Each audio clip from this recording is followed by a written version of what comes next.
Oke, gimana? Sudah bisa kita mulai?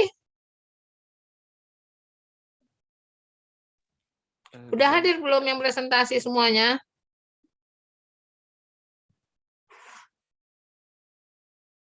Miki, mana Miki? Udah hadir belum kawan-kawanmu? Sudah, Bu. Sudah bisa dimulai lah kalau sudah.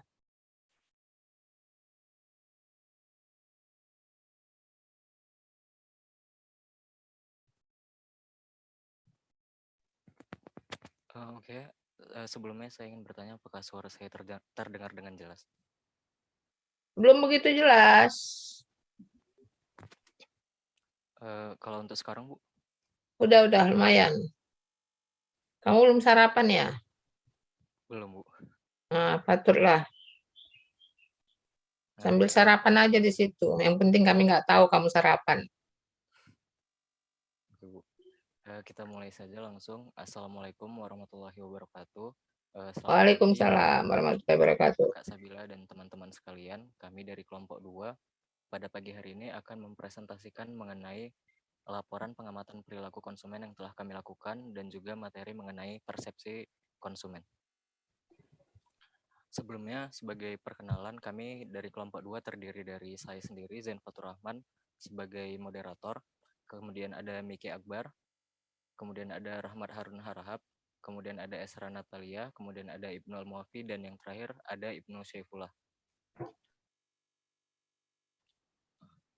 Langsung saja masuk ke materi pertama mengenai pengertian persepsi konsumen yang akan dijelaskan oleh Miki. Kepada Miki dipersilakan.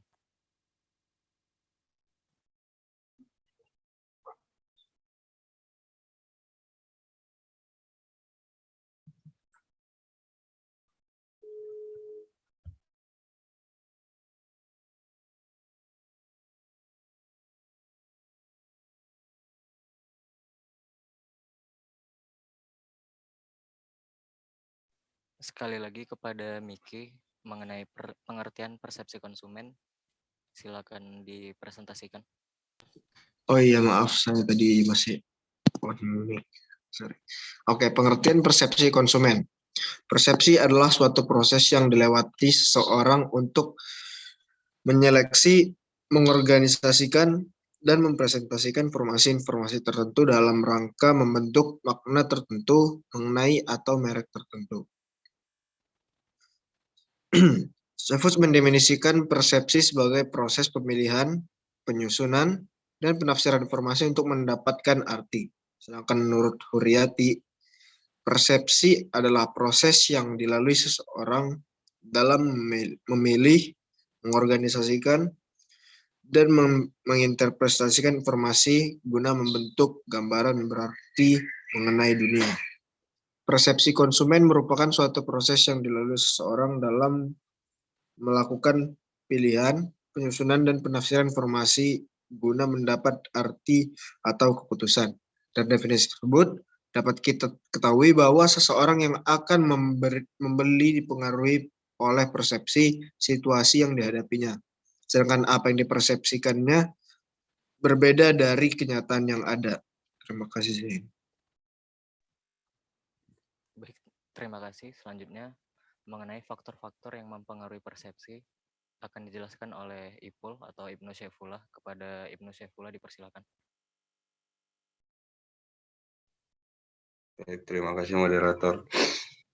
Selanjutnya ada dua faktor yang mempengaruhi persepsi. Yang pertama ada faktor internal, yaitu pengalaman, kebutuhan saat itu atau nilai-nilai yang dianutnya, ekspektasi dan pengharapannya.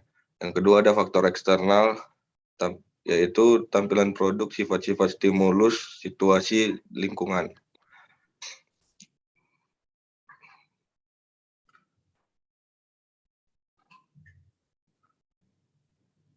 Baik, selanjutnya untuk proses pembentukan persepsi atau perceptual proses akan dijelaskan oleh Ibnu Al-Muafi. Kepada Ibnu dipersilakan. Proses pembentukan persepsi atau perceptual proses. Suatu stimulus adalah suatu unit masukan yang diterima oleh indera manusia atau sering disebut sebagai masukan sensor atau sensori input atau stimuli sensori atau sensori stimuli. Masukan sensori antara lain adalah produk, kemasan, nama merek, iklan, dan sejenisnya. Organ atau indera manusia yang menerima stimuli itu disebut dengan penerima sensori atau sensory receptors. Terima kasih.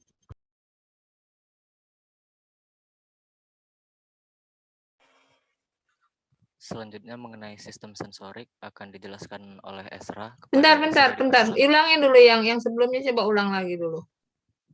Oke, ini agak penting ini. Proses pembentukan persepsi atau perceptual proses. Suatu stimulus adalah suatu unit masukan yang diterima oleh indera manusia atau sering disebut sebagai masukan sensor atau sensory input atau stimulus sensori.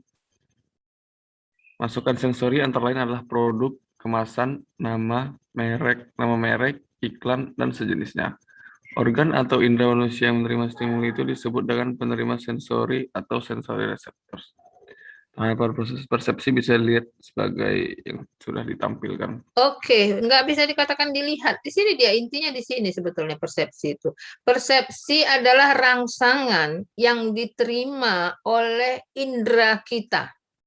Indera yang mana? Yang 5 ini. Apa yang terjadi jika indera yang 5 ini tidak berperan dengan sempurna, maka persepsinya juga nggak sempurna. Makanya saya bilang belum mengena. Harusnya ini kamu jelaskan, mata mau ngapain, kemudian suara didengar oleh telinga, kemudian bau-bauan, kemudian rasa, kemudian tekstur atau kulit. Nah, seperti kita pada hari ini, Ibu mau mempersepsi kalian. Ketika mempersepsi kalian, enggak semua panca indera Ibu yang berperan secara normal di sini. Yang mana itu? Yang pertama sama yang kedua. Bau-bauan nggak akan kecium. Siapa yang belum mandi juga nggak akan kecium ke sini. Jadi saya nggak tahu kalian ini mana yang belum mandi atau persepsi saya kalian nggak sampai ke situ. Jadi persepsi saya hanya mata dan telinga. Kemudian ada rasa, kemudian ada tekstur dan lain-lain. Intinya di sini, makanya kenapa Ibu bilang kamu melanjutkan ini belum selesai. Ini dia intinya. Coba dulu kamu jelaskan ini. Tahapan proses persepsi.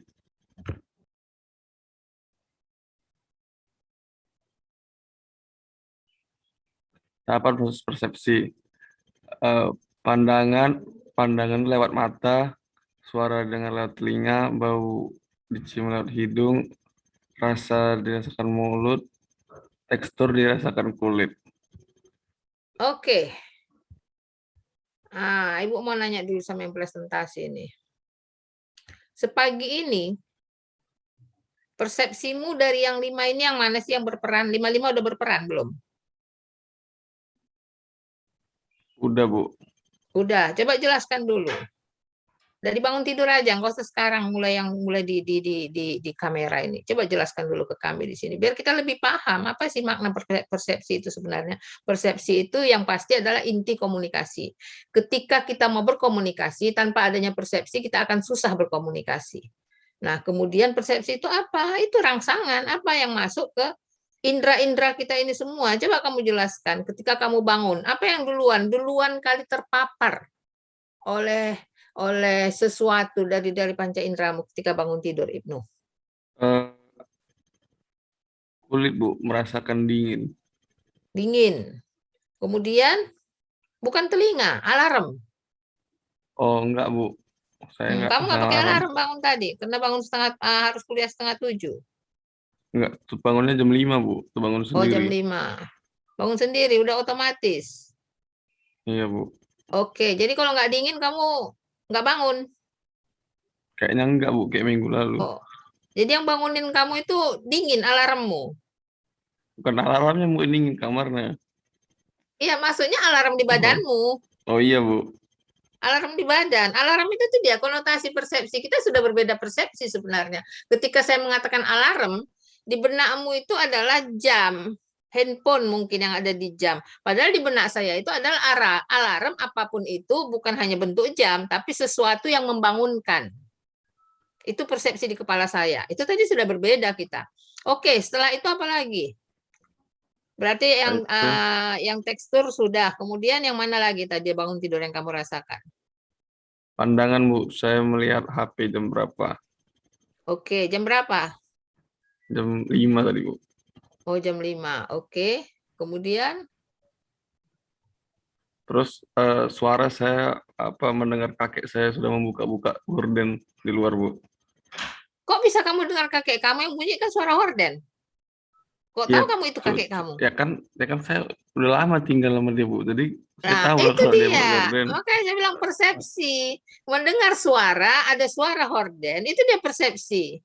Tapi ketika yang kamu dengar bukan suara horden, mungkin walaupun itu kakekmu lagi mukul meja misalnya, tapi itu bukan kakek kamu anggap. Itu persepsi. Oke, kemudian apa lagi?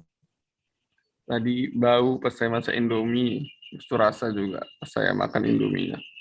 Oh, udah sarapan kamu. Suaramu belum sarapan, belum minum kamu kayaknya ini ya. Udah Bu, ini memang saya gini suara saya. Oke, kemudian rasa juga udah, Indomie udah. Indomie rasa apa yang kamu makan hari ini? Enggak Indomie Bu, mie sedap rasa soto. Oh, rasa soto. Itu dia. Apa di rumah maunya ada rasa soto? Enggak Bu, ada yang goreng. Nah, itu dia lagi. Apalagi, masuk nggak persepsi di situ? Kamu memilih soto, kenapa yang soto dipilih daripada yang goreng? Karena pagi-pagi pengen kuah-kuah Bu. Oke, itu semua ada di sini loh, persepsi. Ibu mau menjelaskan itu. Oke ya, barangkali itu aja pengantar dari Ibu. Kak Sabila, silakan dilanjutkan ya. Mudah-mudahan Kak Sabila ini yang lanjutin, karena memang harus berbagi peran. Minggu depan Ibu masuk lagi, tetap semangat ya. Seperti paskot kita hari ini. Silakan ya Kak Sabila. Mana Kak Sabila? Silakan ngambil alih. Bu. Difoto dulu dong. Ini siapa? Ketua kelas sudah ada di foto ini ya untuk ininya. Kak Sabila ya, silakan Kak Sabila dilanjutin ya Kak Sabila. Baik, Bu. Oke. Lanjutkan yang presentasi. Oke, terima kasih Ibu. Kita masuk ke sistem sensorik ya, yang akan dijelaskan oleh Esra. Kepada Esra dipersilakan. Selanjutnya saya akan menjelaskan mengenai sistem sensorik. Menurut Solomon pada tahun 2006, dia menyebutkan bahwa terdapat 5 masukan sensor atau sensory input, yaitu pandangan, suara, bau, rasa, dan juga tekstur. 5 masukan inilah yang nantinya masuk melalui indera-indera manusia dan menjadi dasar informasi bagi pembentukan sebuah persepsi. Yang pertama itu pandangan atau vision. Pesan disampaikan dalam saluran visual melalui warna, ukuran, penggayaan, kecerahan, ciri khas khusus yang berbeda dengan produk kompetitor lainnya. Yang kedua itu suara atau sound. Sebuah riset menunjukkan bahwa musik latar dapat mempengaruhi mood dan juga pemahaman akan sebuah pesan. Yang ketiga yaitu bau atau smell.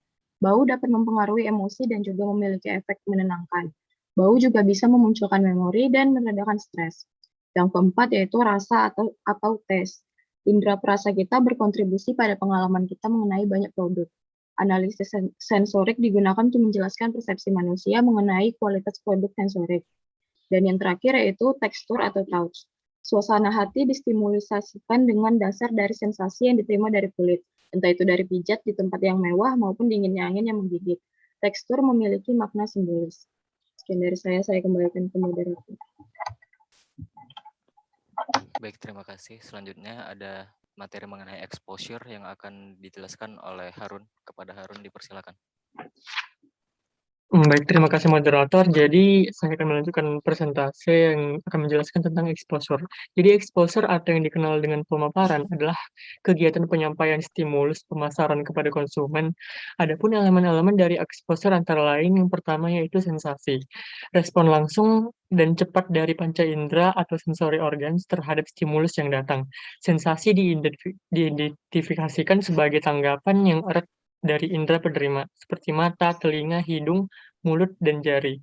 Terdapat stimuli dasar seperti cahaya, warna, dan suara.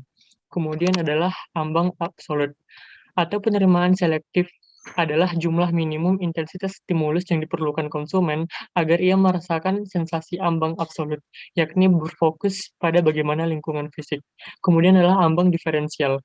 Disebut juga ambang mutlak, ini adalah mengacu pada kemampuan sistem indrawi untuk mendeteksi atau membedakan antara dua stimuli. Dan terakhir yaitu persepsi subliminal, yaitu berupa ingatan atau retensi selektif. Dicontohkan bahwa kebanyakan marketing terkonsentrasi dengan menciptakan pesan-pesan di bawah kebutuhan lama konsumen-konsumen mereka. Jadi mereka akan ditandai. Terima kasih, saya kembalikan ke moderator.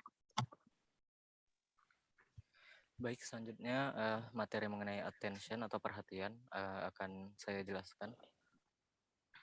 Attention atau perhatian merupakan tingkat di mana konsumer berfokus pada stimuli dalam jangkauan exposure mereka. Perhatian ini dapat terjadi secara sengaja maupun tidak sengaja. Perhatian secara sengaja terjadi ketika konsumen secara aktif mencari informasi yang mempunyai relevansi pribadi. Sedangkan perhatian tidak sengaja terjadi ketika konsumen dipaparkan sesuatu yang menarik, mengejutkan, menantang, dan sesuatu yang tidak diperkirakan, yang tidak ada relevansinya dengan tujuan atau kepentingan konsumen. Perhatian dipengaruhi oleh dua faktor, yakni stimulus individual dan situasional. Untuk yang individual, faktor-faktornya seperti yang pertama motivasi, sikap, dan pengalaman. Dan untuk yang situasional ada clutter dan juga program involvement. Untuk yang individual ini sendiri berasal dari dalam diri konsumen itu sendiri, di mana ia secara sengaja mencari iklan-iklan ataupun mencari produk yang sesuai dengan apa yang ia inginkan. Sedangkan untuk yang situasional, konsumen dipaparkan secara tidak langsung dari situasi ataupun dari lingkungan yang ada di sekitarnya, seperti clutter. Clutter ini ketika stimuli dalam satu ruang lingkup terdapat banyak sekali stimuli yang secara tidak langsung membuat seorang konsumen itu mau tidak mau akan terpapar. Dan untuk yang program involvement ini si konsumen atau si calon konsumen diikut sertakan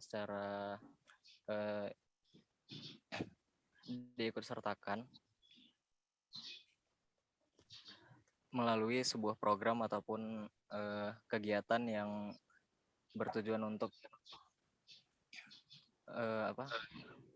mengenalkan suatu produk.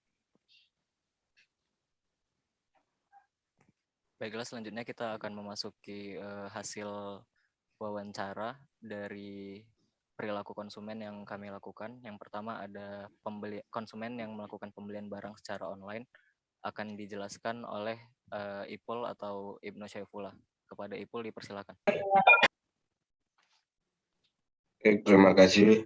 Kemudian ada hasil analisis konsumen pembeli barang secara online. Identitas narasumber, pertama nama Bilqis Silsila Tabrani, umur 21 tahun, pekerjaan mahasiswi, penghasilan per bulan 2 juta rupiah, produk yang dibeli kardigan desain chiffon, harga 99.000 sampai 229.000 rupiah. Selanjutnya, perilaku pada tahap pra-pembelian. Bilqis membeli barang secara online berupa kebutuhan sandang, yaitu baju, celana atas, hijab, dan lain-lain. Karenanya Bilqis masuk ke dalam konsumen law enforcement yang tidak memerlukan pertimbangan yang terlalu besar untuk menentukan keputusan membeli suatu barang atau tidak. Perasaan untuk memiliki penampilan yang baru tiap pergi ke suatu tempat yang ia kunjungi menjadi salah satu alasan dari Bilqis untuk membeli pakaian. Ia merasa bahwa pakaian merupakan salah satu kebutuhan primer yang harus ia penuhi. Dengan membeli barang secara online, Bilqis dapat menghemat waktu dan tenaga karena dapat dilakukan hanya dengan menggunakan handphone saja. Yang menjadi acuannya dalam membeli barang-barang. Kebutuhan sandang secara online adalah kredibilitas akun penjual dan testimoni dari konsumen lain. Iklan-iklan mengenai suatu produk di sosial media dan juga rekomendasi dari influencer juga menjadi beberapa pertimbangan yang membuat Bilqis merasa tertarik untuk membeli suatu barang. Selanjutnya,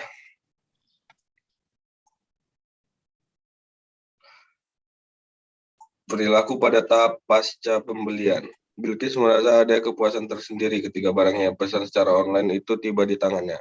Terlebih lagi ketika ia sudah lama melihat iklan ataupun barang rekomendasi dari influencer, kemudian membelinya untuk membuktikan bahwa barang tersebut benar-benar terbukti bagus.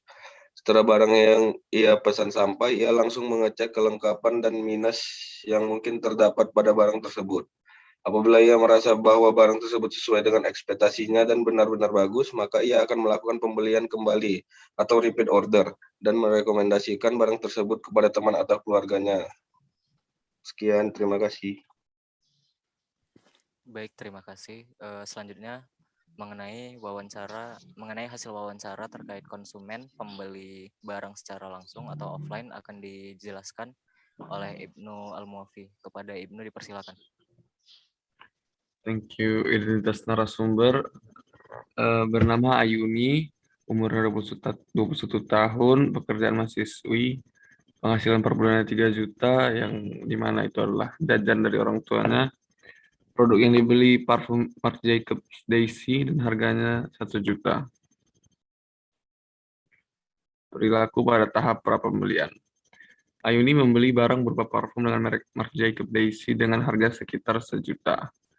Parfum merupakan barang sekunder. Dari pertimbangan yang Ayuni lakukan untuk membeli dengan menabung selama 3 minggu, ia merupakan konsumen high involvement. Ia merasa bahwa wewangian merupakan hal yang penting. Parfum memberikan citra pertama yang baik bagi orang lain yang berada di dekat kita. Ia mendapat berbagai informasi mengenai parfum tersebut melalui berbagai sosial media dan internet. Namun, ia merasa belum terlalu terpengaruh oleh iklan dan review yang ada karena bau merupakan hal yang relatif dan tidak sama bagi semua orang. Baginya, ketahanan dan karakteristik dari sebuah parfum merupakan pertimbangan terbesar. Ayuni memilih untuk membeli parfum secara langsung atau offline agar ia bisa langsung mencoba wanginya dan menghindari banyaknya barang palsu ataupun cacat yang sangat berpotensi ia dapatkan apabila membeli barang tersebut secara online. Perilaku pada tahap pasca pembelian. Ayuni merasa sangat puas dengan parfum yang ia beli karena ia telah melalui banyak pertimbangan untuk membeli barang tersebut, dan hasilnya sesuai dengan keinginannya. Ia menggunakan parfum tersebut setiap kali ia pergi keluar dan berkata bahwa ia akan melakukan pembelian ulang atau repeat order ketika parfumnya habis nanti. Ayuni juga mengatakan bahwa secara pribadi ia merekomendasikan parfum ini ke orang-orang yang ia kenal. Tapi ia mengatakan bahwa mereka harus mencoba menyium wanginya dulu karena wanginya merupakan hal yang subjektif. Terima kasih. Baik, terima kasih. Selanjutnya mengenai hasil wawancara dari konsumen pembeli barang, maaf ini tipe ya, konsumen pembeli makanan secara online akan dijelaskan oleh Harun. Kepada Harun dipersilakan. Baik, terima kasih moderator. Jadi saya akan melanjutkan presentasi dan menjelaskan tentang konsumen pembeli barang secara online. Adapun yang saya wawancara pada saat itu yaitu dengan nama Elvan Supriawan, berumur 38 tahun, pekerjaan wira swasta dan penghasilan per bulan 5 juta. Next. Perilaku pada tahap prapembelian, Elvan memaparkan alasan untuk memilih sebagai konsumen makanan yang dibeli secara online karena lebih praktis. Sebagai wira swasta yang mempunyai cukup banyak kesibukan, membeli makanan online menjadi pilihan yang tepat untuk memenuhi kebutuhan pangan tersebut. Sebelum memilih makanan yang akan dikonsumsi, ia memperhatikan beberapa hal seperti cita rasa, harga, kualitas, dan brand dari produk tersebut. Harga yang ditawarkan pada makanan online terkadang lebih murah dibandingkan dibeli secara langsung. Dengan mendapatkan penawaran harga murah dengan kualitas yang bagus menjadikan salah satu alasan mengapa ia lebih memilih makanan online. Iklan promosi juga mempengaruhi ia untuk memutuskan membeli makanan tersebut. Selanjutnya, untuk mengetahui lebih lanjut tentang produk makanan online yang akan dibeli, dapat dilakukan dengan melihat ulasan atau review yang tersedia. Kemudian perilaku pada pasca pembelian, untuk tingkat kepuasan dalam membeli makanan online, Elvan tidak pernah kecewa dengan apa yang ia dapatkan, sehingga ia kedepannya akan tetap menjadi konsumen makanan online dan juga ia sering menyarankan kepada orang lain, terlebih ketika mendapatkan penawaran atau promo yang menarik. Terima kasih, saya kembalikan ke moderator. Terima kasih. Selanjutnya mengenai hasil wawancara terkait konsumen pembeli makanan secara langsung atau offline akan dijelaskan oleh Miki Akbar. Kepada Miki dipersilakan. Baik, identitas narasumber yaitu kita ini Hans Philip Matthew di sini ya. Umurnya 22 tahun, pekerjaan tuh daily trader dan juga sebagai mahasiswa. Itu. Penghasilan per bulannya dia mendapatkan 1,5 juta. Oke, perilaku produk yang dibeli nasi padang harga 10 sampai 20 ribu. Lanjut. berlaku pada tahap pra pembelian. Hans memilih nasi Padang sebagai makanan yang biasa ia beli sehari-hari. Alasannya nasi Padang merupakan makanan yang murah meriah dan mengenyangkan perut. Sebagai mahasiswa rantau, Hans merasa nasi Padang merupakan pilihan ekonomis yang dapat membuatnya hidup dengan lebih hemat. Warung nasi Padang yang tersedia di banyak tempat menjadikannya pilihan yang praktis bagi Hans. Adapun yang menjadi pertimbangan bagi Hans untuk menentukan warung nasi Padang yang tepat adalah dengan melihat kebersihan tempat, ketersediaan menu yang variatif, dan harga makanannya. Hans lebih memilih untuk membeli makanan secara langsung karena pembelian makanan secara online pasti memiliki biaya tambahan. Walaupun lebih praktis, ia merasa membeli cara online terasa lebih mahal. Hans merasa sangat puas dengan nasi Padang dan menjadikannya sebagai salah satu opsi utama dalam memenuhi kebutuhan primernya. Hans juga seringkali menyarankan atau merekomendasikan warung-warung nasi Padang favoritnya kepada orang-orang terdekatnya. Terima kasih. Baik, terima kasih. Selanjutnya ada analisis persepsi konsumen dari hasil wawancara yang telah kami lakukan. Akan dijelaskan oleh Esra. Kepada Esra, dipersilakan. Selanjutnya, saya akan membacakan mengenai analisis persepsi konsumen dari hasil wawancara. Jadi, dari hasil wawancara kami ditemukan bahwa persepsi yang dibentuk melalui rangsangan terhadap 5 panca indera kita dapat terbentuk baik dalam berbelanja secara online maupun secara offline. Dalam membeli barang secara online, stimulus yang paling dominan adalah pandangan atau vision, yang dapat dilihat melalui foto, video, dan juga ulasan singkat dari pembeli lain terkait barang yang ingin dibeli. Namun, terdapat batasan-batasan stimuli yang tidak mungkin bisa didapatkan apabila berbelanja secara online, seperti rangsangan tekstur, rasa, dan bau. Terbukti dari narasumber kedua yang lebih memilih untuk membeli parfum secara offline karena ia bisa mendapat stimuli bau yang sangat penting ketika membeli sebuah parfum. Contoh lain diberikan dari narasumber keempat yang mendapat stimuli pandangan tambahan mengenai kebersihan lokasi yang tidak mungkin dapat dilihat melalui pembelian secara online.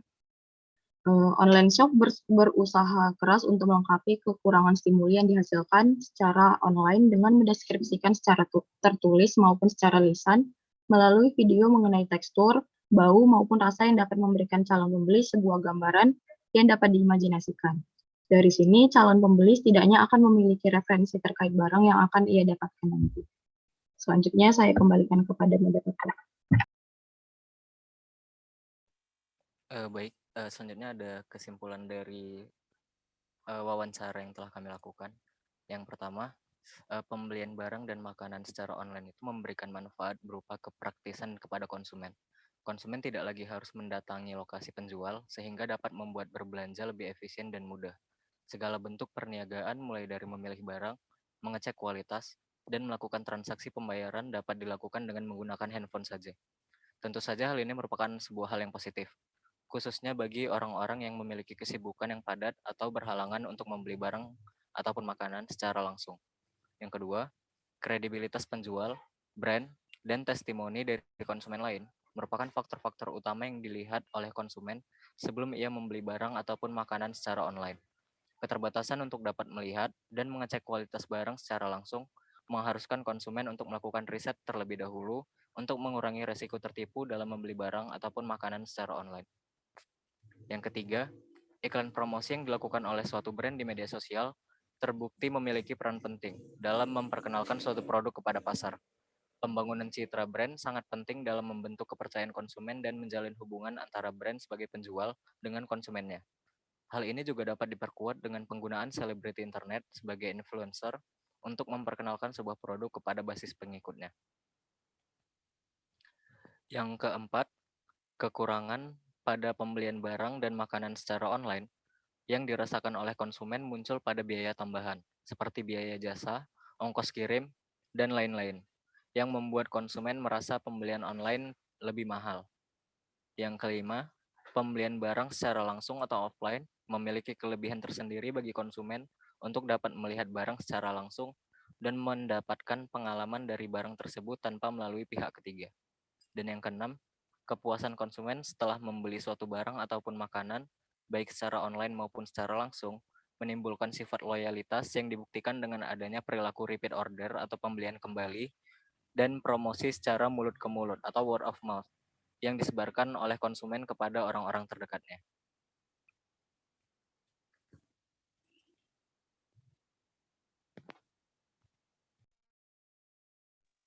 Mungkin sekian dari presentasi yang dapat kami jabarkan. Selanjutnya kita akan memasuki ke sesi tanya jawab. Kepada teman-teman yang memiliki pertanyaan, dipersilakan untuk menulis di kolom komentar. Terima kasih.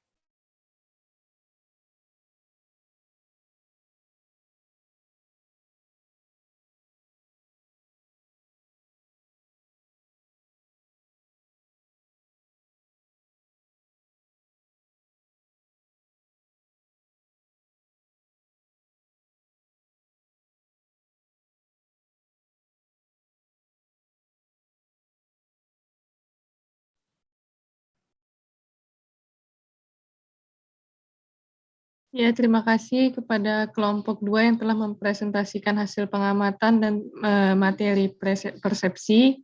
Kemudian silakan ada yang mau mengomentari atau memberikan tanggapan. Jadi materi persepsi ini sudah banyak kita temui di berbagai mata kuliah ya, mulai dari psikologi komunikasi, komunikasi antar pribadi, dan kita temukan lagi di materi di mata kuliah perilaku konsumen. Tetapi perbedaannya adalah kalau pada mata kuliah lainnya itu mempersepsikan bagaimana interaksi kita dan diri kita dengan orang lain. Sedangkan pada mata kuliah ini, persepsi itu lebih berfokus bagaimana pemaknaan kita atau pemahaman kita dan reaksi kita terhadap stimulus yang diberikan oleh suatu produk, baik itu melalui iklan maupun dari strategi pemasaran lainnya dari produsen terhadap konsumen, kalau itu dilihat dari segi perilaku konsumen. Silakan kalau ada yang mau bertanya atau mengomentari hasil presentasi dari kelompok 2.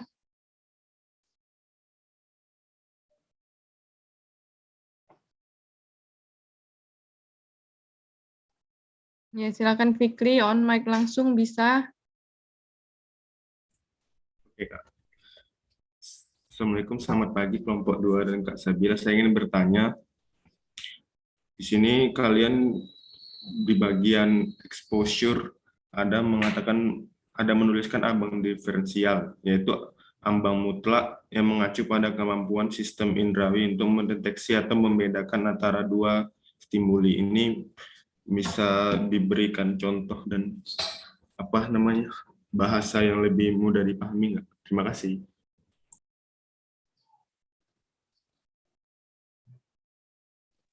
Baik, terima kasih Fikri. Untuk Kak Sabila, kita mau nunggu pertanyaan dari teman-teman yang lain atau langsung dijawab, Kak? Oke, ada lagi yang mau bertanya?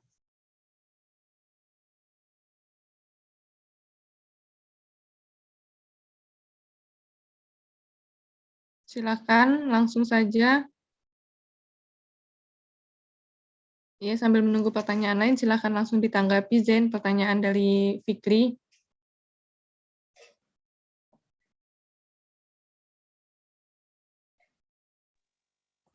Baik, sebentar ya, Kak.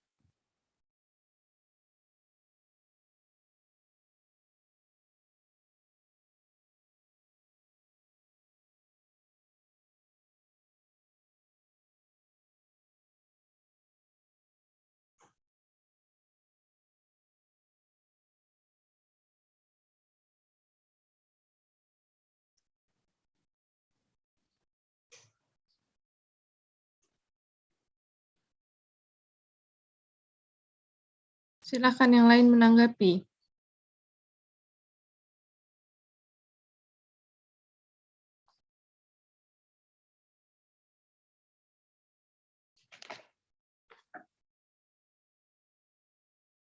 Nah, kemudian tadi kalian ada memiliki konsumen yang membeli parfum seharga 1 juta dengan penghasilan dia yang hanya sebesar 3 juta per bulannya. Saya mau bertanya kepada yang mewawancara, itu yang mewawancara Ibnu Al-Mu'afiyah. Memang wangi dia Ibnu ketika kamu mewawancarainya? Wangian saya, Kak. Hah?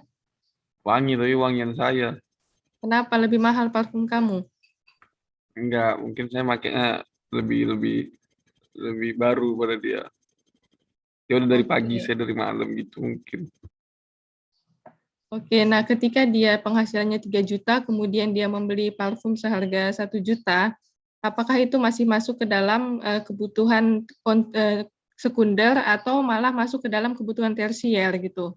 Karena itu kan sepertiga dari penghasilan yang dia dapatkan gitu, harga parfum yang dia beli.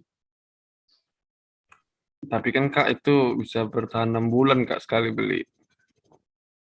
Oke, dan dia juga menabung dulu tadi ya disampaikan sebelum dia memutuskan untuk membeli parfum tersebut dengan berbagai banyak pertimbangan. Sebenarnya barang-barang yang high involvement ini lebih kepada barang-barang yang seperti rumah, mobil, dan sebagainya gitu yang membutuhkan pertimbangan besar ketika membelinya dan kemudian membutuhkan tabungan yang bertahun-tahun dan kemudian masa pakainya itu juga jangka panjang. Dan sebenarnya high involvement ini bisa juga masuk ke dalam kebutuhan primer seperti yang saya katakan tadi, misalnya ketika seseorang memutuskan membeli rumah, kemudian kendaraan dan sebagainya, itu masuk ke dalam high involvement.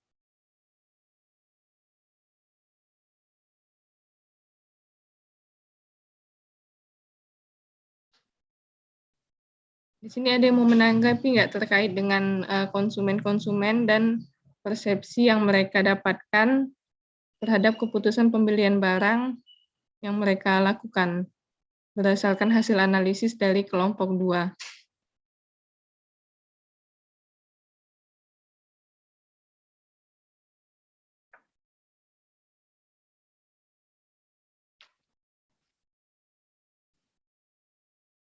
Sudah bisa dijawab pertanyaan dari Fikri tadi, kelompok 2. Izin menjawab, Pak. Ya, Zen, suaranya bisa dikuatkan sedikit, Zen. Kalau sekarang jelas nggak, Kak? Jelas, tapi terlalu pelan di saya. Nggak tahu kalau di teman-teman yang lain.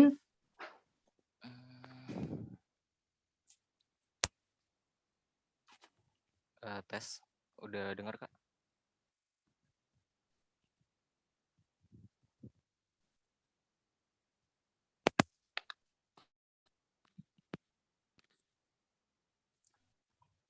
Kalau sekarang, Kak? Masih agak pelan sih, tapi nggak apa-apa, silakan dilanjutkan. Iya, jadi kalau misalnya untuk ambang diferensial, ini tuh kayak misalnya ada 2 stimuli yang dia itu hampir serupa, tapi kita masih dapat membedakannya dengan jelas karena walaupun stimulinya itu hampir serupa, tapi perbedaannya itu masih dapat terlihat. Kalau misalnya untuk contoh itu, kalau misalnya ada rumah yang dijual dengan harga 1 miliar, ketika dia naikin harganya itu sekitar 1 juta atau 2 juta, itu nggak bakal dinotis sama orang. Kayak misalnya ya udah gitu. Tapi kalau misalnya apa ya, kayak untuk bahan bakar yang dia itu harganya 1 liter mungkin sekitaran 10.000, ketika dia naik 1.000 atau 2.000 aja itu orang bakal langsung lihat karena dari nilai awal dari stimulus yang pertama itu dia udah besar dan nilai naiknya itu hanya sekitar berapa ya 0, sekian persen dari value awalnya. Sedangkan untuk yang kedua value awalnya nilai perubahannya dari value awalnya itu terkesan lebih besar walaupun harga naiknya itu terbilang cukup kecil. Di situ mungkin yang dapat dijelaskan mengenai ambang diferensial, di mana 2 stimulus yang hampir serupa dapat dirasakan walaupun perbedaannya itu sedikit. Mungkin dari saya itu, apabila ada teman-teman dari kelompok saya yang ingin menambahi, dipersilakan. Silakan teman-temannya ada yang mau menambahkan.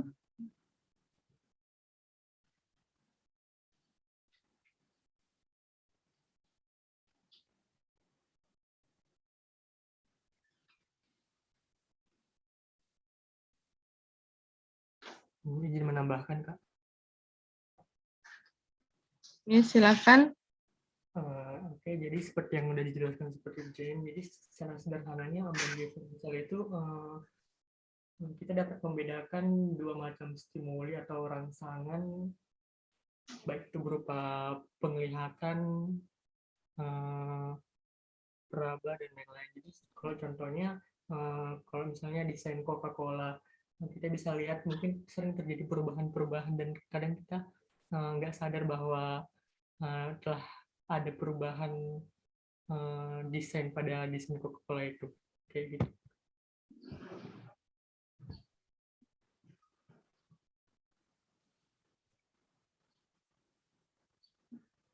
Gimana Fikri? Ya, terima kasih kelompok 2. Sudah jelas. Ada lagi yang ingin menanggapi atau bertanya?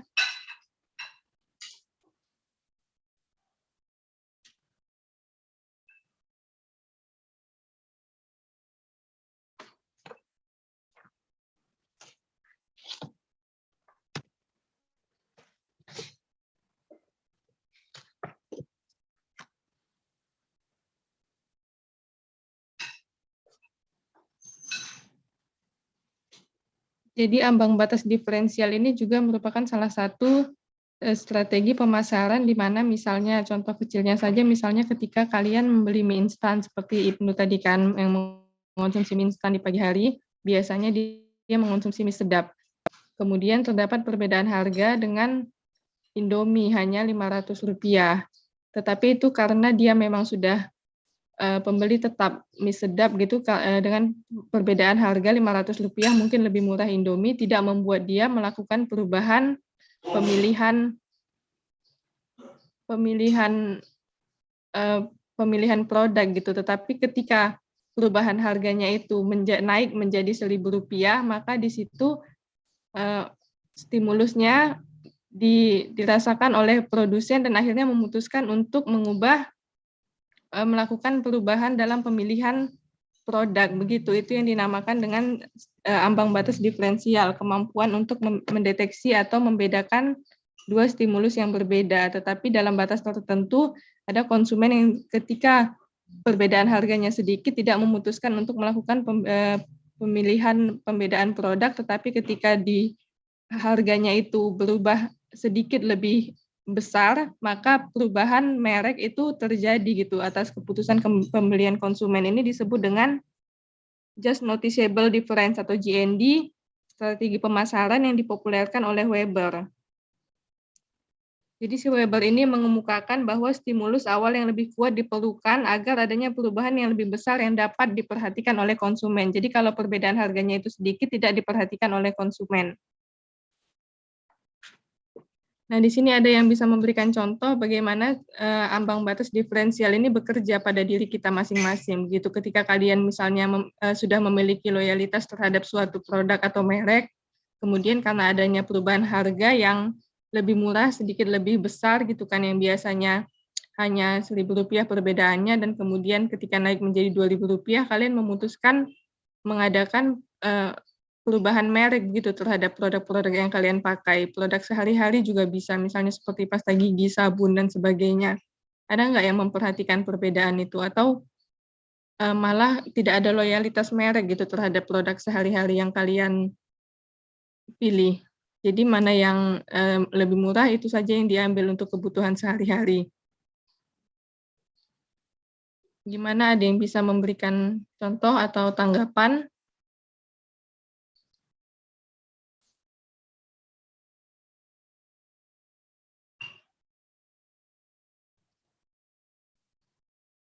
Ini ya untuk ambang batas diferensial. Supaya bisa lebih jelas lagi pemahamannya mengenai ambang batas diferensial.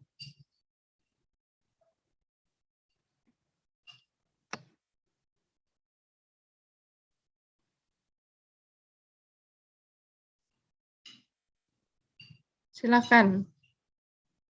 Alvira. Ya, Kak. Silakan berikan contohnya. Kalau misalnya yang kakak bilang tentang gimana ambang batas seseorang membeli barang itu, kalau untuk Pira sendiri, kalau misalnya ada barang gitu kan kak, misalnya kayak kakak bilang pasta gigi, mau dia murah, misalnya kayak lebih mahal 2.000 sekalipun, kalau misalnya udah nyaman, Pira rasa kayak gak masalah gitu kak, kayak kalau misalnya udah kecanduan sama merek itu, tetap merek itu gitu.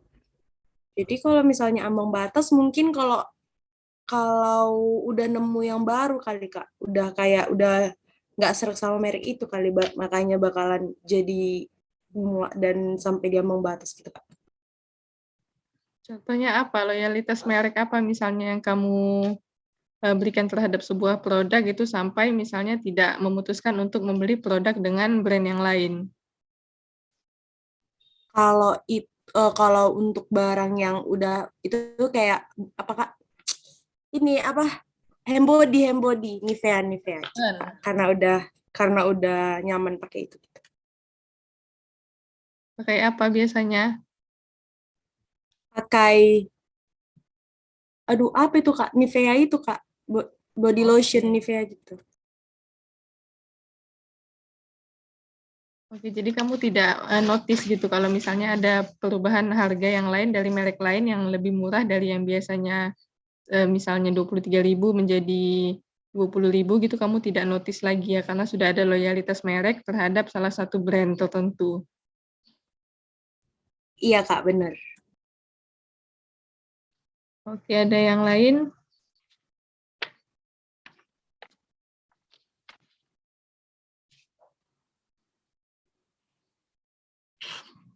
Jadi tadi sudah dijelaskan juga di awal mungkin ya, karena tadi saya terlambat 6 menit dan kalian sudah mulai presentasi dengan Ibu Bani. Jadi kan proses persepsi ini mencakup seleksi, organisasi, dan interpretasi. Kemudian pada akhirnya masuk kepada keputusan apakah kita akan memutuskan untuk membeli sebuah produk atau tidak. Nah, di sini ada nggak yang pernah merasakan kegagalan dalam proses persepsi dari paparan yang diberikan oleh sebuah produk atau sebuah brand, sehingga akhirnya kalian tidak memutuskan untuk tidak membeli karena hal-hal tertentu.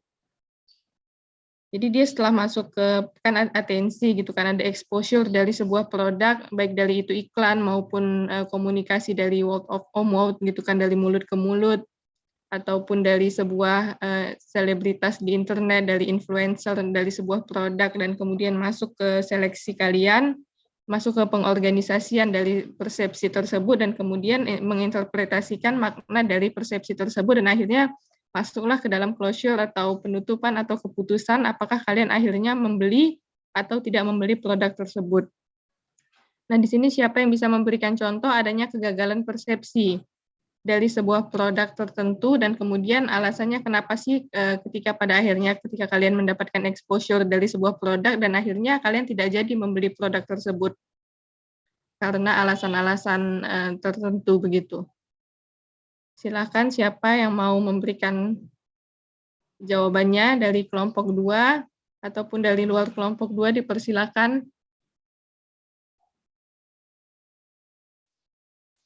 Izin menjawab, Kak. Ya, silakan Tasya Nabila. Saya biasanya kalau misalnya ada selebgram gitu kan Kak, rekomendasiin skincare, misalnya udah tertarik kan. Terus saya ke Shopee, lihat review-review orang, atau di Google lihat review skincare itu. Misalnya banyak review yang nggak cocok gitu Kak, saya kayak sering jadi nggak jadi beli gitu Kak, padahal awalnya udah tertarik gitu Kak. Kenapa? Karena ada review yang bintang 3 gitu misalnya ya. Iya, kayak yang banyak yang nggak cocok, efeknya kayak jadi berjerawat gitu-gitu, jadi takut Kak. Padahal awalnya kayak udah tertarik pas di review sama influencer gitu. Oke, jadi itu persepsinya melalui pandangan atau mata ya, panca indera yang digunakan. Dan kemudian Iya. kalau selain pandangan apa lagi? Kan kalau karakteristik stimulus yang mempengaruhi persepsi ini ada faktor panca indera, yaitu misalnya kayak tadi yang sudah dijelaskan oleh Ibnu, ada warna, bau, rasa, dan sebagainya, dan kemudian ada faktor struktural, ada ukuran dari iklan, posisi, kemudian warna, kemudian kontras dari iklan tersebut, itu juga mempengaruhi tampilan dari iklan untuk menarik ketertarikan kita terhadap suatu produk. Jadi faktor panca inderanya ini hanya pandangan ya kalau yang berbelanja dari online shop. Ada lagi yang mau bertanya?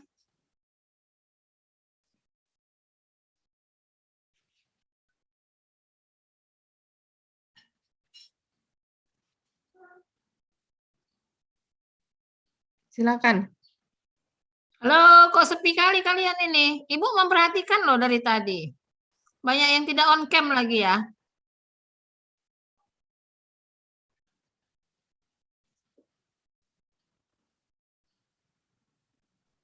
Ya, persepsi mata dan pendengaran saya masih tetap berjalan ini. Cuman hari ini kan memang Kak Sabila yang jadi fasilitator.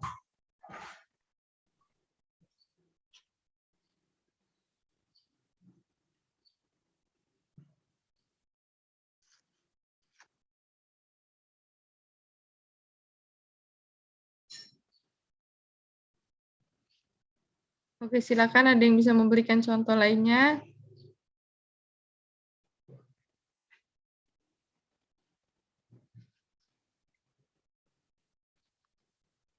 Saya Kak.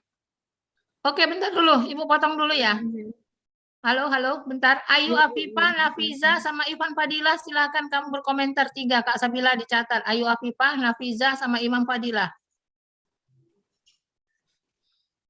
Kalau tidak menjawab atau tidak muncul, dianggap absen aja hari ini. 3 nama. Silakan Kak Sabila dicatat namanya. Ya Bu, Ayu Afifah.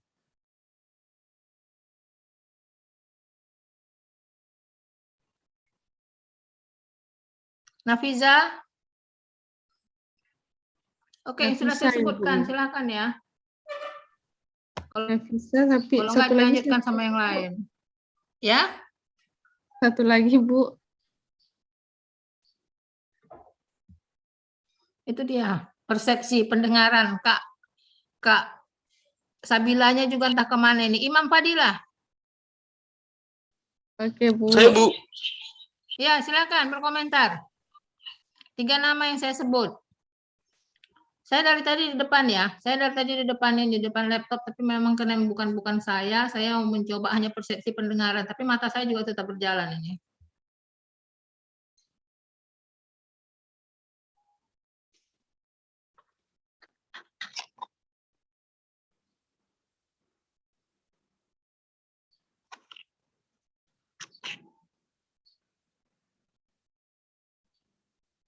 Silakan Imam, Nafisa, Ayu Afifah.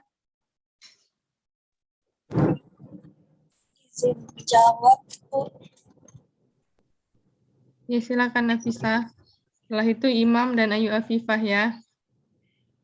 Ya, jadi kalau dari saya sendiri mungkin dari persepsi yang sering saya alami itu misalnya saya mau pergi makan di suatu warteg gitu. Kalau mungkin di suatu lokasi yang jauh dari kota, jadi adanya tuh hanya warteg dan saya lihat itu kayak warungnya tuh bau dan disulap-selapan. Jadi saya kayak jadinya kurang selera untuk makan gitu. Padahal itu cuma satu-satunya yang ada di lokasi tersebut gitu. Jadi mungkin dari persepsi saya dari indera penciuman, mungkin tadi kan dari narasumbernya juga ada yang dia tuh kalau makan harus melihat dari tempatnya juga gitu. Mungkin saya juga seperti itu, Bu dan Kak. Oke, kan tadi kamu mengatakan itu satu-satunya tempat makan yang ada di tempat tersebut. Jadi pilihan kamu tidak makan gitu, Nafisa? Atau lebih memilih menuju tempat yang lebih jauh gitu? Kalau saya lebih ke menuju tempat yang lebih jauh gitu, Bu. Kayak karena apa ya, daripada saya makan tidak enak dan nggak puas gitu dan malah di jalanan makin mual, jadi mending saya tahan aja dulu kalau bisa. Oke, terima kasih Nafisa. Silakan Imam.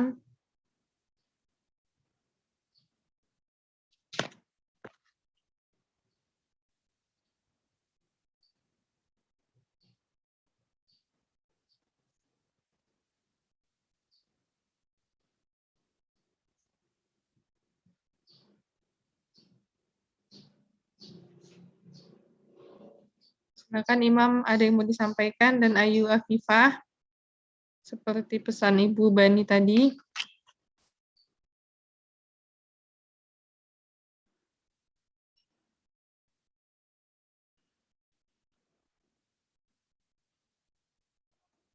Tidak ada.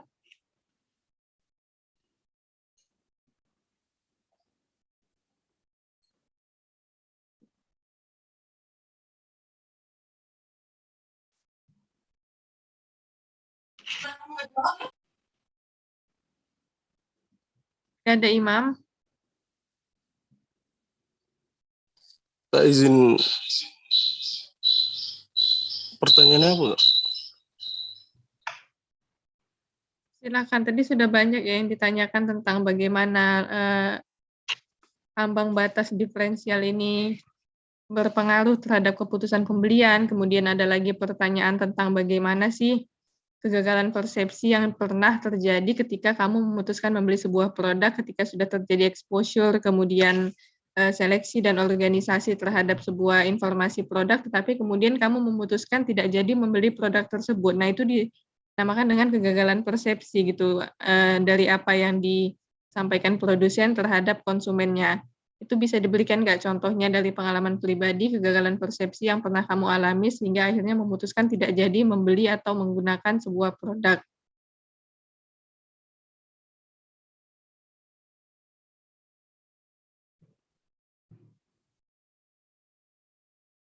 Oke, Kak.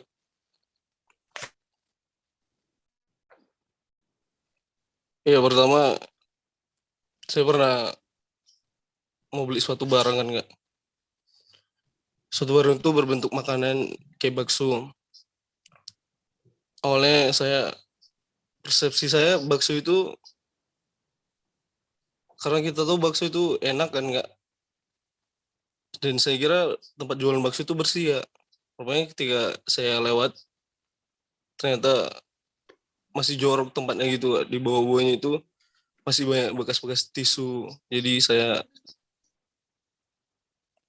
karena saya tahu di situ enak, tapi jorok, jadi itu saya tidak jadi membeli, Kak. Makasih, Kak.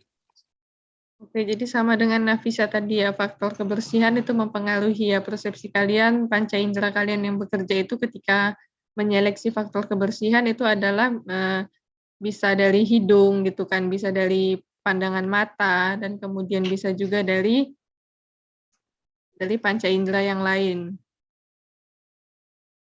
Ya, terima kasih Imam. Ayu Afifah gimana?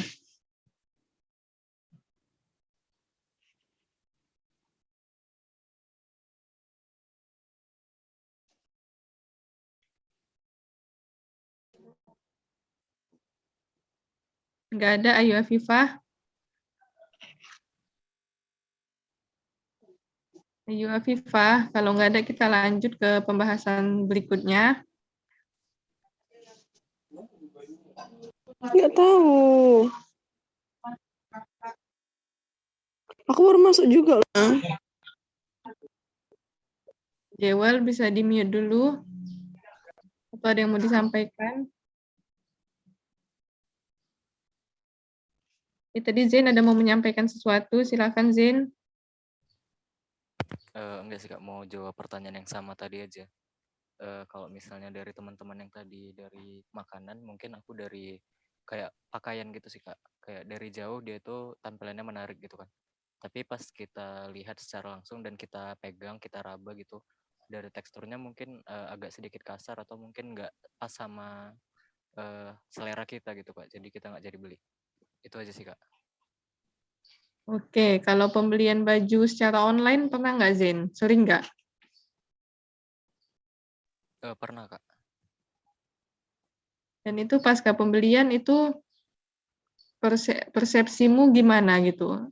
Ketika barangnya sudah sampai, apakah ada bermasalah lagi dengan tekstur dan sebagainya, atau memang memuaskan dari apa yang testimoni dari orang-orang gitu kan, dari pembeli-pembeli sebelumnya sudah sesuai dengan harapan, atau malah baju itu tidak jadi digunakan gitu karena teksturnya, karena misalnya warnanya tidak sesuai, ataupun misalnya hal-hal lain gitu yang tidak sesuai dengan ekspektasi?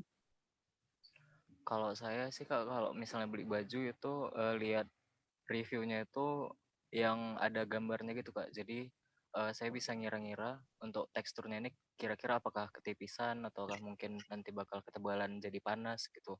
Dan untuk kasus di mana barangnya itu udah sampai dan nggak sesuai sama ekspektasi saya, mungkin nanti saya jadi nggak ini sih Kak, nggak repeat order atau melakukan pembelian kembali. Jadi kayak jadi pelajaran gitu sih Kak, kalau misalnya di toko yang ini kualitas bahannya itu kayak gini gitu Kak. Oke, kemudian ketika tidak sesuai ekspektasi, kamu melakukan review nggak gitu terhadap suatu di online shop tersebut terhadap suatu produk?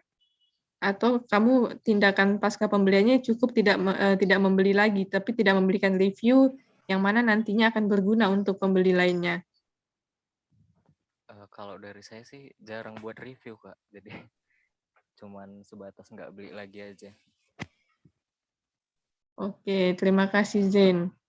Kita lanjut ke pembahasan berikutnya. Tadi ada disebutkan faktor situasional atau stimuli situasional yang mempengaruhi persepsi kita terhadap pembelian sebuah produk. Ada namanya clutter dan ada namanya yang involvement. Clutter tadi adalah ketika seorang individu memiliki persepsi yang banyak gitu kan terhadap sebuah produk, dihadapkan terhadap stimuli yang beragam terhadap berbagai macam produk. Ini biasanya terjadi ketika kita memasuki pasar swalayan gitu kan. Di situ banyak sekali produk-produk dan tadi kan belum diberikan contohnya gitu kan pada saat presentasi. Mungkin ini bisa diberikan contohnya misalnya ketika kita memasuki pasar swalayan ataupun hypermarket dan sebagainya, kita dihadapkan pada berbagai stimuli, berbagai produk, berbagai merek dan sebagainya, baik itu dari kebutuhan sehari-hari, makanan, pakaian dan lain-lain, dan itu menimbulkan kebingungan kadang-kadang kita. Jadi kita yang tadinya hanya ingin membeli satu barang, jadinya membeli banyak barang gitu kan. Yang tadinya ingin menghabiskan waktu sebentar saja membeli lalu pulang, dan kemudian akhirnya kita menghabiskan banyak waktu untuk membeli, misalnya yang tadinya tidak ingin membeli cemilan akhirnya membeli cemilan, kemudian yang tadinya tidak ingin membeli benda-benda seperti minuman dan lain-lain akhirnya kita membeli gitu kan. Itu ada yang bisa memberikan contoh lain nggak mengenai clutter ini selain dari ketika kita memasuki pasar swalayan?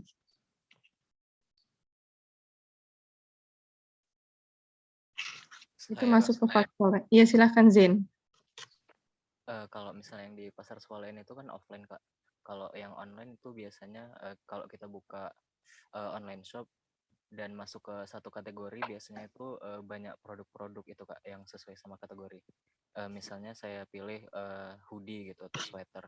Nanti bakal banyak muncul hoodie-hoodie yang berasal dari berbagai merek, sehingga walaupun kita nggak nyari secara sengaja, kita terpapar Kak sama stimuli tersebut.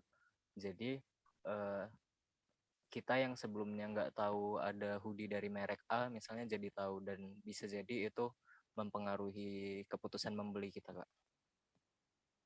Oke, itu ada sistem algoritma juga yang bekerja ya kan, ya Zain ya. Jadi misalnya ketika kita mencari hoodie, terus bermunculanlah hoodie-hoodie lain dari merek-merek yang lain, dan itu akhirnya menimbulkan kebingungan nggak ketika kamu memilih untuk memutuskan membeli hoodie yang mana? Ketika akhirnya banyak merek yang bermunculan dengan berbagai model dan warna dan ya tipe-tipe hoodie yang muncul di beranda kamu, di beranda online shop yang biasa kamu gunakan gitu kan, platform baik itu Lazada, Shopee, ataupun Zalora misalnya, ataupun online shop yang lainnya, itu biasanya menimbulkan kebingungan atau malah itu membantu kamu di dalam memilih sebuah produk? Izin menjawab Kak. Kalau misalnya saya tidak mencari satu produk yang spesifik, malah itu membantu sih Kak. Jadi kayak memberikan referensi tambahan. Kalau misalnya ada hoodie-hoodie yang lain yang memiliki desain-desain yang sebelumnya mungkin saya nggak tahu tapi saya suka gitu Kak. Jadi pilihan saya untuk membeli itu bisa bertambah lebih banyak.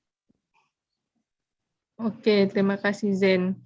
Kemudian ini sering terjadi ya, misalnya kita berada pada sebuah arisan atau ibu-ibu pengajian, ketika arisan atau pengajian itu selesai, tiba-tiba banyak yang istilahnya bukalapak gitu kan, banyak yang berjualan, ada yang pakaian, ada yang makanan, misalnya keripik dan sebagainya. Itu mungkin bisa kalian tanyakan kepada ibu kalian atau ada sendiri yang pernah mengalami di sini gitu kan. Itu masuk ke dalam clutter atau tidak ketika selesai arisan atau pengajian, banyak yang tiba-tiba mempromosikan benda-benda dagangannya, misalnya pakaian dari berbagai merek dan kemudian makanan ataupun mungkin misalnya kayak obat-obat kesehatan gitu kan, misalnya kayak madu kurma dan lain-lain itu biasanya banyak dipromosikan oleh ibu-ibu pengajian setelah pengajian itu selesai. Itu masuk ke dalam clutter atau yang involvement tadi.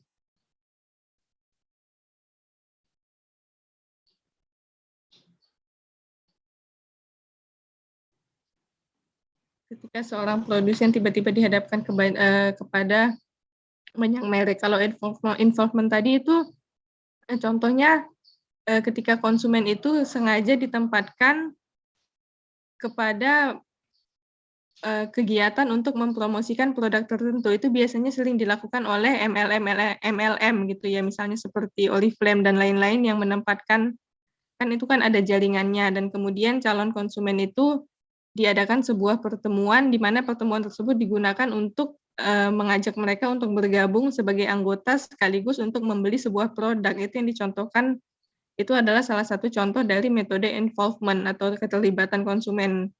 Jadi konsumennya itu memang sengaja dikumpulkan di dalam suatu tempat untuk menjadi sasaran promosi dari produk-produk tertentu. Kalau yang tadi saya berikan contoh ibu-ibu pengajian ataupun arisan yang mempromosikan barang-barang dagangannya ketika setelah arisan selesai, baik itu pakaian atau makanan, itu masuk ke dalam clutter atau tidak? Ada yang bisa menjawab enggak?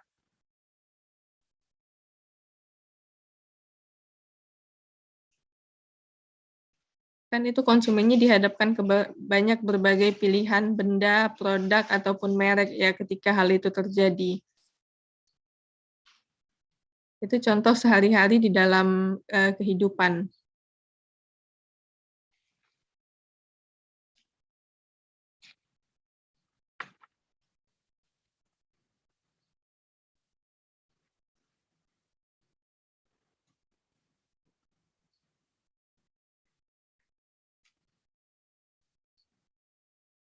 Ada yang mau menjawab?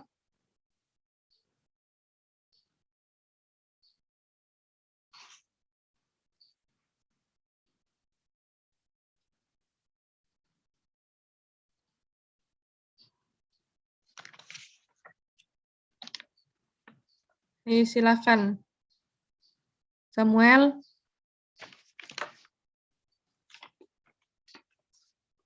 Atau siapa di sini? Dari Sania, silakan Samuel. Kalau menurut saya sih Kak, mungkin saya kurang tahu juga sih Kak, karena kan belum pernah ngalamin juga. Tapi kalau dari yang contohnya Kakak jabarkan tadi mungkin masuk sih Kak. Tapi mungkin kalau dibilang produk, mungkin saya lebih ke produk yang memang bukan kayak makanan sih Kak, tapi kayak lebih ke baju-baju gitu sih Kak, setuju sih. Tapi kalau makanan mungkin beda dia Kak, karena melihat apanya juga sih dari segi apa namanya kualitas gitu sih Kak, baru sama ketahanan suatu produk gitu sih Kak menurut saya. Oke, terima kasih Samuel. Dari clutter dan metode involvement ini mana yang paling sering kamu alami? Kalau metode involvement ini pernah kamu alami nggak? Misalnya kamu sengaja ditempatkan di suatu kegiatan yang memang tujuannya itu untuk mempromosikan sebuah produk. Ya, seperti contohnya tadi misalnya MLM seperti Oriflame, atau misalnya kalau yang ibu-ibu misalnya promosi panci dan sebagainya gitu kan.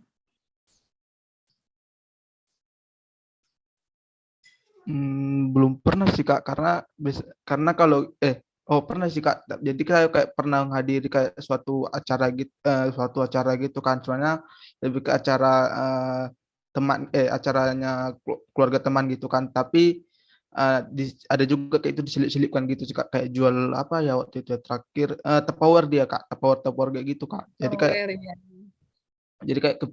kayak ke situ sih jadinya kepikiran. Jadi kalau dibilang contoh ada sih Kak tentang jual-jual Tupperware kayak gitu sih Kak. Ya, itu juga masuk ke dalam metode involvement gitu ya. Tapi itu dia kan tidak sengaja mengumpulkan untuk mempromosikan Tupperware gitu. tapi dia di dalam acara keluarga dia menyelipkan pesan bahwa dia akan mempromosikan si produk Tupperware ini.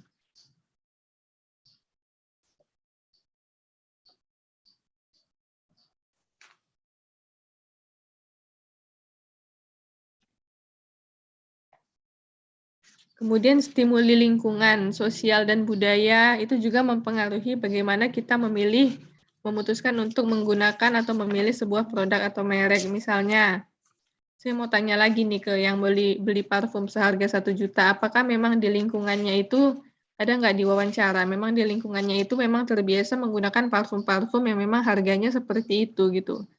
Karena kalau dilihat dari penghasilannya itu adalah kebutuhan tersier bagi dia gitu kan, walaupun itu tahan lama sampai 6 bulan, tapi dia kan sampai harus menabung untuk membelinya.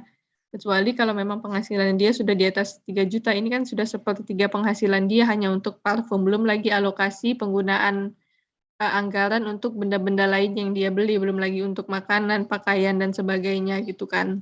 Itu ada nggak ditanyakan kepada konsumennya mengenai faktor lingkungan yang memang mungkin dia circle-nya itu atau teman-temannya itu memang sering menggunakan parfum-parfum dengan merek-merek seperti itu gitu. Oh iya Kak, lingkungannya juga gitu sih Kak. Tapi saya nggak nanya, itu kan kebutuhan gitu, apa ini penghasilan kamu segini, saya nggak nanya gitu. Cuman yang saya tahu circle-nya memang kayak pada pakai lah semuanya atau kebanyakan. Oke, jadi nggak dieksplorasi lebih jauh ya, kenapa alasan dia memilih parfum yang harganya sepertiga dari penghasilan dia gitu ya. Enggak Kak, soalnya saya nggak terlalu dekat lah sama dia. Saya dekat sama temannya. Oke. Jadi belum diketahui ya apakah faktor lingkungan dia itu mempengaruhi atau tidak di dalam pemilihan merek parfum yang dia gunakan. Sini ada yang memberikan contoh bagaimana faktor sosial dan budaya mempengaruhi bagaimana pemilihan produk yang kita beli. Misalnya ketika kamu sebenarnya tidak terlalu suka benda-benda yang bermerek atau branded gitu kan, kamu bisa menggunakan tas merek apa saja asalkan kualitasnya bagus gitu dan kamu suka modelnya, tetap dan berlaku juga untuk pakaian dan benda-benda lainnya. Tetapi karena pengaruh faktor lingkungan gitu kan, teman-teman dan sebagainya, akhirnya kamu memutuskan membeli sebuah produk dengan merek tertentu, padahal kamu harus menabung dulu untuk membelinya. Seperti tadi itu kan sepertiga dari penghasilan dia, yang dimana itu kan dia belum bekerja ya, informannya itu penghasilannya masih dari orang tua. Ada nggak di sini yang seperti itu?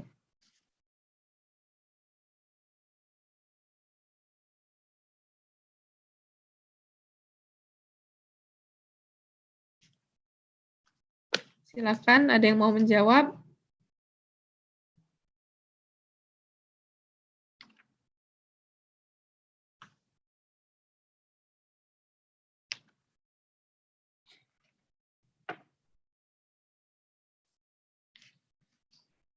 Iya, silakan. Nabila Adsil.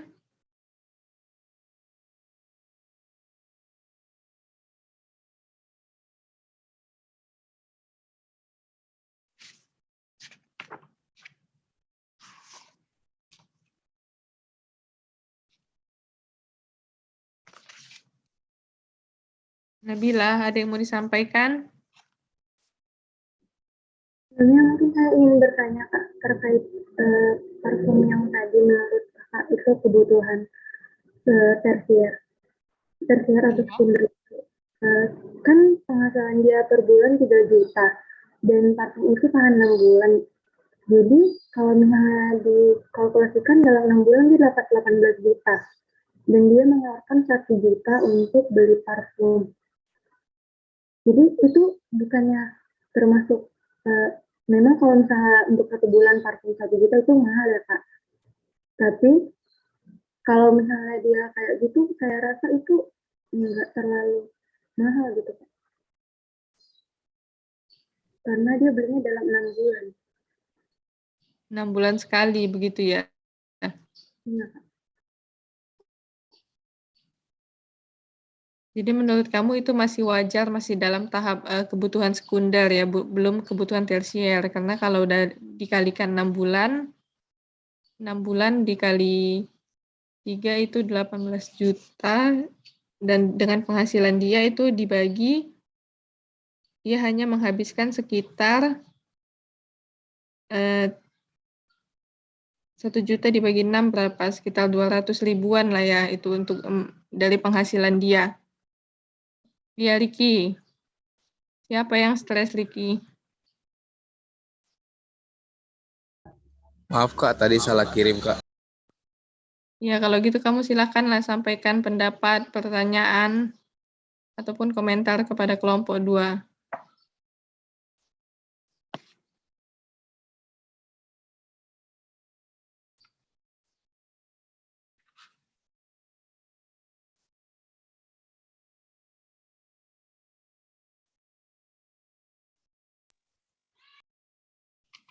Silakan, Riki.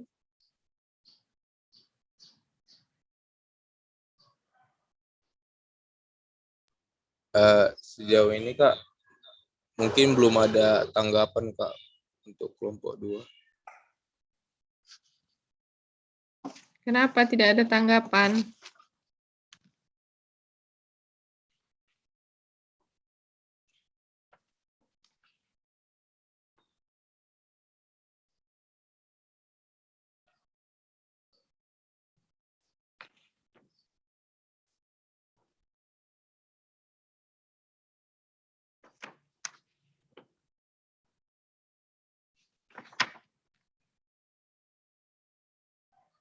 Kemudian salah satu yang mempengaruhi persepsi kita sehingga akhirnya memutuskan membeli sebuah produk adalah intensitas. Intensitas bagaimana produk tersebut terus ditawarkan kepada kita, begitu kan?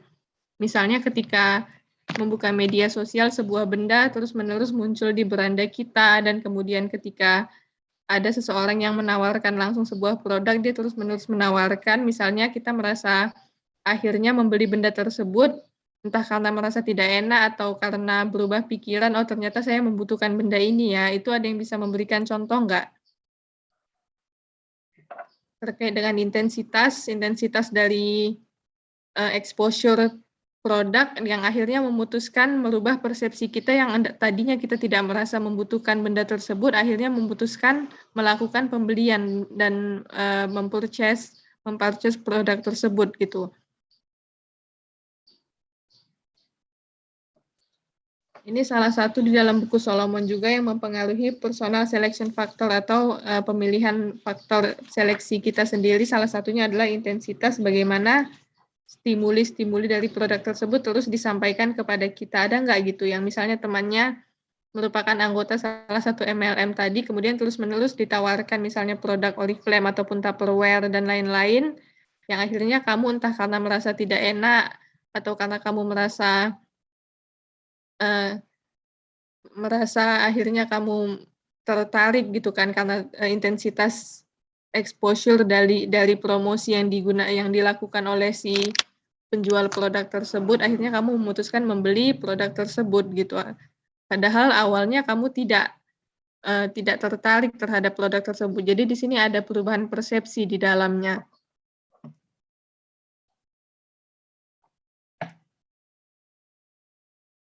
Silakan, ada yang bisa memberikan contoh? Terakhir ini sebelum tutup ya, silakan Yoga. Oke, jadi ini mungkin lebih ke, bukan Yoga sih, tapi lebih ke Mama gitu kan.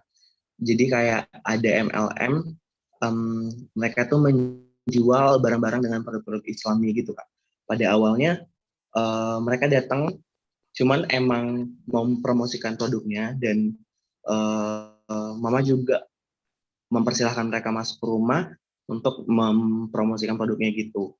Dan dengan cara mereka tuh untuk untuk mencoba. Kalau nggak salah kemarin tuh kayak mereka menjual alat untuk asam urat dan lain-lain gitu Kak. Terus kayak ada kalung yang katanya bisa menyembuhkan berbagai macam penyakit gitu. Nah, jadi dengan berbagai macam promosi yang mereka lakukan, pada awalnya orang tua juga memang yang tidak pengen membeli kan. Cuman gara-gara ketika dia nggak tahu strategi marketing atau apa, orang tua saya berubah pikiran gitu untuk membeli produk tersebut gitu sih. Entah,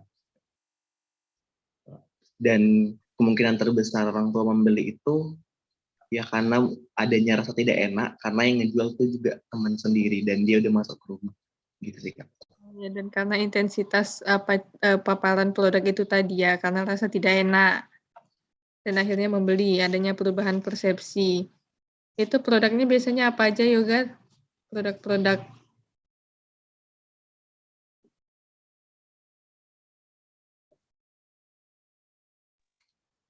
jadi gimana Kak? Jadi intensitas ya mereka cukup intens gitu kan Kak, kayak seminggu bisa 3 kali gitu datang ke rumah.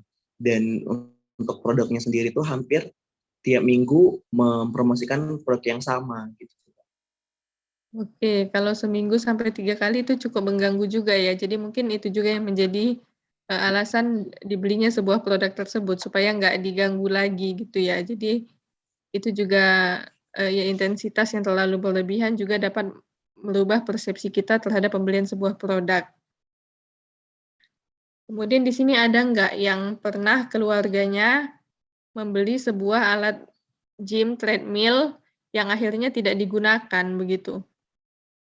Itu kan banyak kejadian itu di lingkungan keluarga saya juga, kakak saya misalnya, tante-tante saya.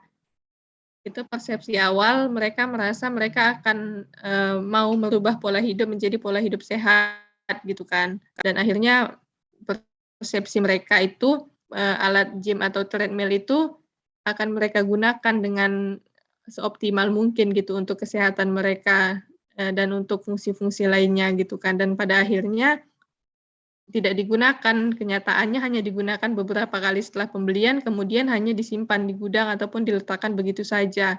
Nah, itu termasuk ke dalam kegiatan pasca pembelian gitu kan, di mana terjadi perubahan persepsi yang awalnya mereka merasakan membutuhkan sebuah produk, tapi ternyata ketika produk itu telah dibeli, persepsinya berubah, mereka malah malas gitu untuk menggunakan produk tersebut, malah malas berolahraga. Yang tadinya semangat olahraganya ada ketika ditawarkan oleh sales dari produk treadmill tersebut, persepsi mereka, wah mungkin ini akan sangat berguna bagi saya gitu kan, saya ingin hidup sehat dan sebagainya. Ketika dibeli terjadi perubahan persepsi, itu adalah salah satu contoh perubahan persepsi juga terhadap sebuah produk. Ada nggak di sini yang memiliki pengalaman yang sama atau dengan produk yang berbeda gitu kan? Atau mungkin sama-sama produk treadmill juga banyak nggak